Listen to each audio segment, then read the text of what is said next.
स्नेहदा स्पन्दन स्नेहदा स्पन्दन।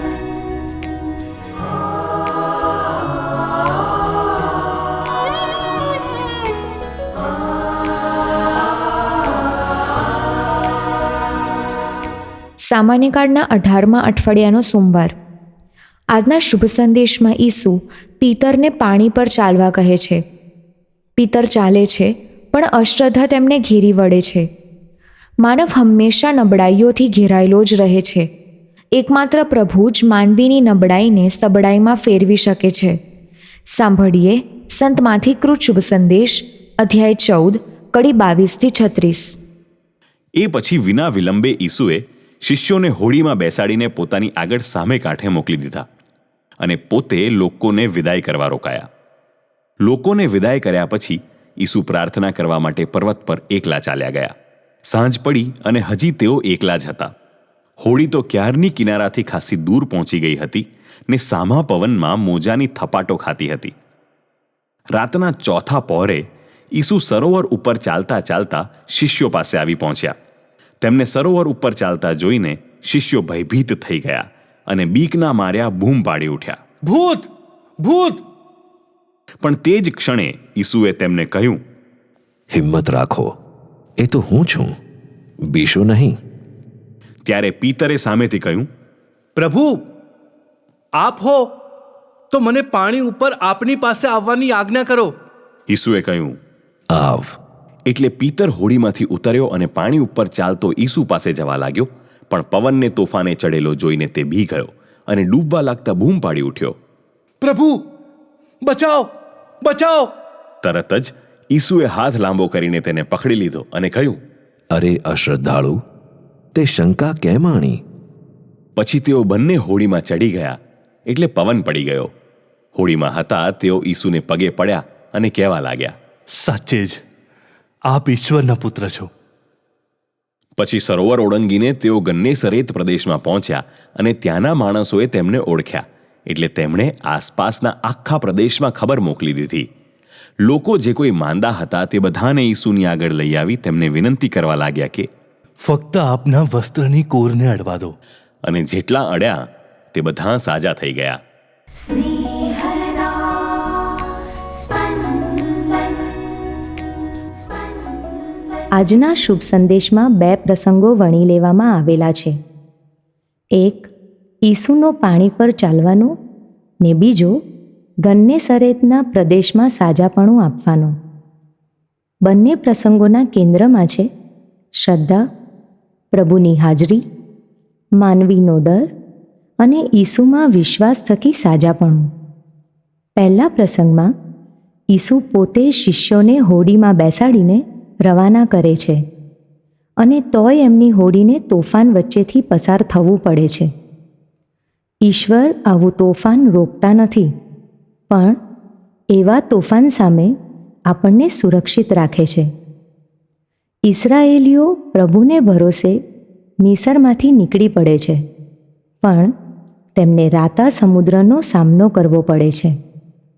પણ પ્રભુ એમની સાથે જ હતા, એટલે એમાંથી તેઓ હેમખેમ પસાર થાય છે. ઈશ્વરના આજ્ઞાપાલનમાં સંકટો કે વિઘ્નો આવી પડવાના, પણ ઈશ્વર એમાંથી ઉગારી પણ લેવાના જ. આના ઉદાહરણો આપણને અબ્રાહમ, મોશે અને એલિયાના જીવનમાં પણ જોવા મળે છે. આ બધામાં છેવટે ઈશ્વરનો મહિમા જ પ્રગટ થતો હોય છે. ચોથો પહોર એટલે વહેલું પરોઢિયું. જ્યારે ઘેરાયેલી આંખો હોય ત્યારે થાક તથા ડર સાથે મગજ પણ અવઢવની સ્થિતિમાં હોય. એવામાં તોફાની પવનમાં હોડી ડોલવા લાગે. એટલે શિષ્યો પોતે માછીમાર હોવા છતાં ડરી જાય એ માનવ સહજ હતું. તેથી જ એમને ઈસુની ઓળખ પણ ન થઈ શકી અને તેઓ ઈસુને ભૂત સમજી બેઠા.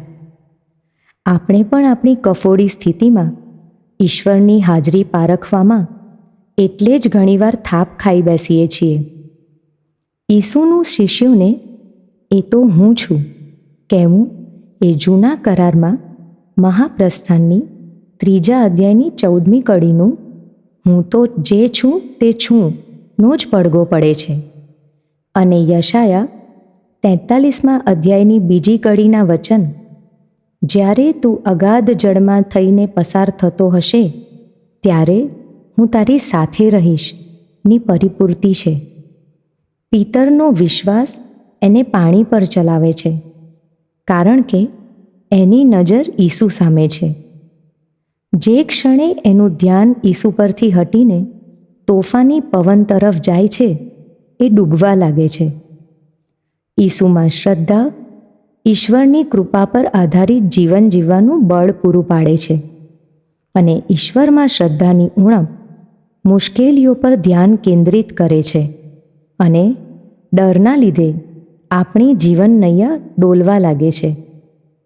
તેમ છતાં પિતરની હાંક પ્રભુ બચાવો સાંભળીને ઈસુ હાથ લંબાવીને તેને પકડી લે છે. ઈસુના હોડીમાં ચડવાની સાથે તોફાન શાંત થઈ જાય છે. શિષ્યો ઈસુના પગે પડીને પહેલીવાર ઈસુ ઈશ્વર પુત્ર છે એનો સ્વીકાર કરે છે. એક નાનો ટૂચકો આપણને માનવીય શ્રદ્ધાની કમજોરી સમજાવે છે. એક નાવિક મધસાગરમાં તોફાનમાં ફસાયો. એની નાવડી ઉથલી પડે એવું તોફાન હતું. એણે પ્રાર્થના કરી અને દૂર ઈસુ દેખાયા. નાવિકે આજનો શુભ સંદેશ વાંચ્યો હતો. તેણે પિતરની જેમ પોતાને પાણી પર ચલાવવાની વિનંતી કરી. ઈસુ એને પાણી પર ચાલવાનું કીધું. નાવિકે હોડીમાંથી ઉતરતા પહેલાં હોડીમાં રાખેલું જીવન રક્ષક જેકેટ પહેરી લીધું. નાવિક ઈસુ પાસે સહી સલામત પહોંચી ગયો. ઈસુએ તેને પૂછ્યું, તે મારા પર શંકા કેમ કરી?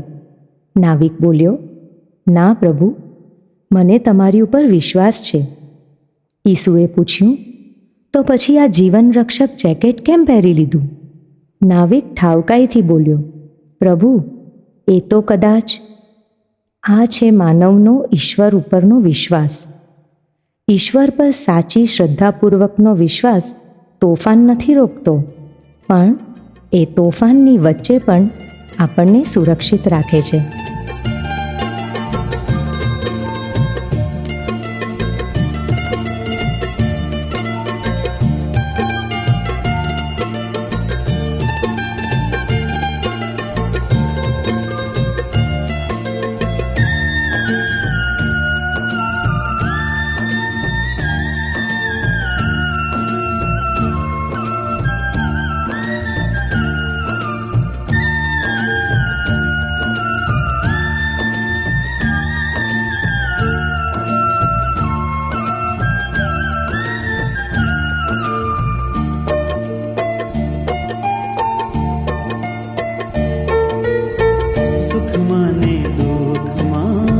ધકધકતા ધૂપમાં રહેજો સંગાથ મારા હે પ્રભુ.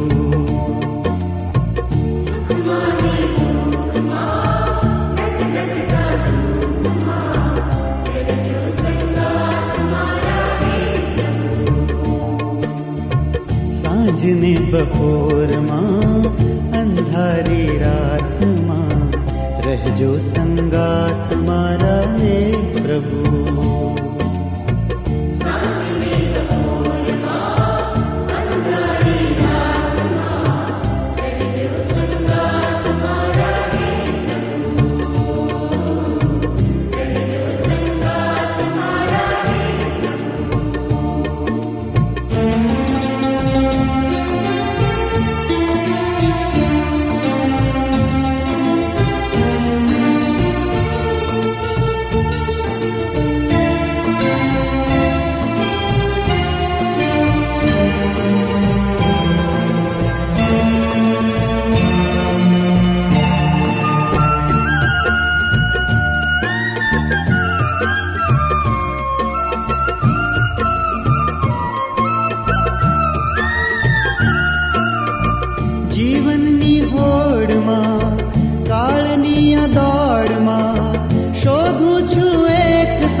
ધકધકતા ધૂપમાં રહેજો સંગાથ મારા હે પ્રભુ.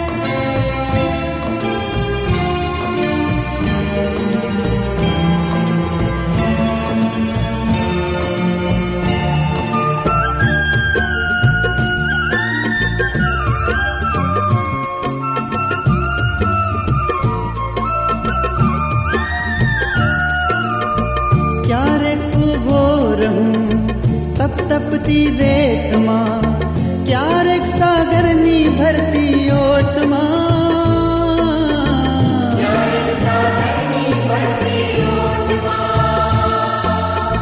ક્યારેક ઉભો રહું તપ તપતી રેતમાં, ક્યારેક સાગરની ભરતી ઓટમાં,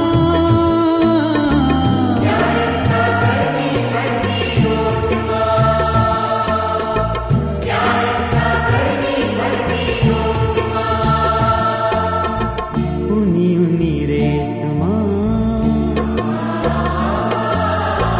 ઊની ઊની રેતમાં, જહતા નીરમાં રહેજો સંગાથ મારા હે પ્રભુ.